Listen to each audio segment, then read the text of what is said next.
রক্তের সাথে পানি প্রবাহিত হইতেছে। আল্লাহ রাসূল সাল্লাল্লাহু আলাইহি ওয়াসাল্লাম যখন দেখতেছেন পানির স্রোতের সাথে রক্ত প্রবাহিত হইতেছে, রক্তগুলো যাইতেছে, আল্লাহ রাসূল সাল্লাল্লাহু আলাইহি ওয়াসাল্লাম আয়েশাকে ডাকতে বলেন, আয়েশা রে, এই রক্ত কিসের যায়? এই রক্ত কিসের চলতেছে? এই রক্তটা স্রোতের সাথে কি চলতেছে? হযরত আয়েশা সিদ্দিকা রাদিয়াল্লাহু তাআলা আনহা ডাকতে বলেন, না হুজুর, কিছু না, দেখেন কেমন স্ত্রী ছিল। আমার ভাইয়েরা, আল্লাহ রাসূল সাল্লাল্লাহু আলাইহি ওয়াসাল্লাম টাকা দেখেন হযরত আয়েশা সিদ্দিকা রাদিয়াল্লাহু তাআলা আনহার একটা নখ শরীর পায়ের নিচে চলে গেছে। ওই পায়ের আঘাত লেগে রক্ত ফিটকা পানির মধ্যে চলতেছে, কিন্তু তারপরেও তার স্বামীকে বুঝতে দেয় না। জোরে করে আল্লাহু আকবার। নবীর আদর্শ কি ছিল আর আমাদের আদর্শ কি?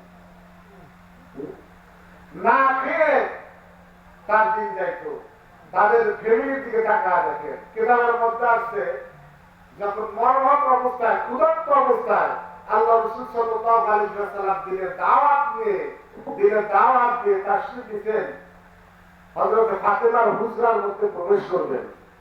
পারমিশন চাইতেছে, কিন্তু পারমিশন দিতেছে না, দরজাটা আটকানো। কিছুক্ষণ পর হযরত ফাতেমা রাদিয়াল্লাহু তাআলা আনহা তার শরীরে যে চাদরটা ছিল, এই চাদরটা দরজার উপর দিয়ে দিয়েছে।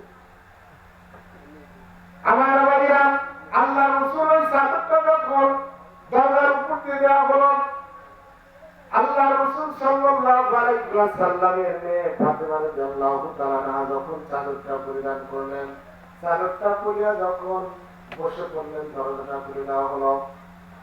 আল্লাহ রাসূল সাল্লাল্লাহু আলাইহি ওয়াসাল্লাম বসে আছেন, ডাকতে বলতেছেন, ও মা, এই মক্কার মধ্যে সবচাইতে ধরো কোটি কোটি টাকার মানুষ, বিলিয়ন টাকার মানুষ তোমাকে কাজের জন্য আসতো, তোমাকে শাদী করার জন্য আসতো।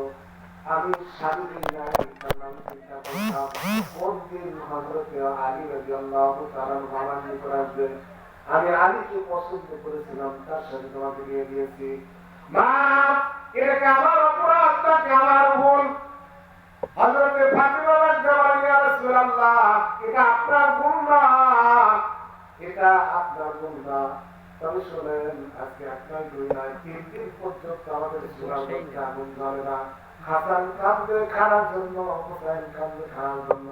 বাবা, এই জন্য আমি ছিন্ন হয়ে গেছি। দেখেন, আমার শরীরের মধ্যে মাংস নাই, শুকিয়ে গেছে খানার অভাবে।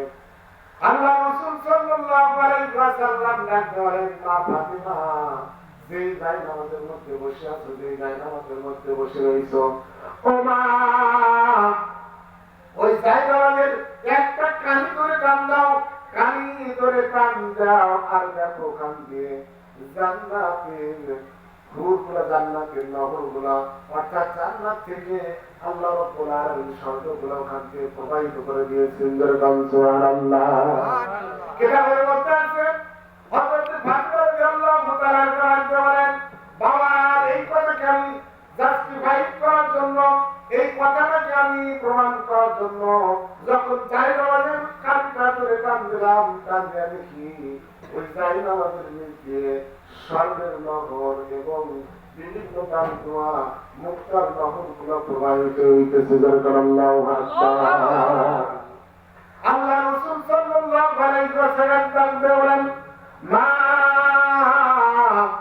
যদি তুমি ওই নহরগুলা চাও তাহলে তুলে নিয়ে যেতে পারো, আর যদি না চাও তাহলে তোলার প্রয়োজন নাই। আল্লাহ রাব্বুল আলামিন ডাকতে বলেন, ওয়া মান ইউরিদ সাওয়াবাদ দুনিয়া নুতিহি মিনহা ওয়া মান ইউরিদ সাওয়াবাল আখিরাতি মিনহা। আল্লাহু আকবার। যারা দুনিয়া চায়, আল্লাহ রাব্বুল আলামিন এই দুনিয়াকে কিঞ্চিত পরিমাণ দেন। কেমন দেন? একটা মশা, অর্থাৎ একটা সুস্বাদু বা একটা বংশ উত্তরবাদ করে যতক্ষণ চায় ততক্ষণ দেওয়া হয়। আর যারা আখিরাত চায়, একটাই দুই নয়, এই দুনিয়ার সাধারণ দুনিয়ার একটা বড় বড় দুনিয়া, এই দুনিয়ার এক নয় দুই নয়, 10 দুনিয়া তাকে জান্নাত দান করা হবে। আল্লাহু আকবার।